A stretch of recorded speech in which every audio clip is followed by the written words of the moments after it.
America అధ్యక్షుడు Donald Trump ఈ రోజు ఏం చేస్తున్నారో రేపు ఏం చేయబోతున్నారో ఆయనకే తెలియదని భారత సైన్య అధ్యక్షుడు లెఫ్టినెంట్ జనరల్ ఉపేంద్ర ద్వివేది వ్యాఖ్యానించారు.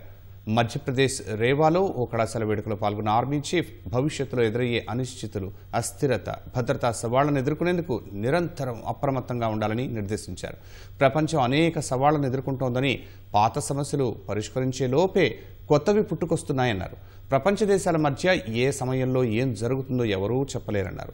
అమెరికా అధ్యక్షుడు ట్రంప్ ఈ రోజు ఏం చేస్తున్నారు, రేపు ఏం చేయబోతున్నారనే విషయం ఆయనకు కూడా తెలియకపోవచ్చని ద్వివేది అన్నారు.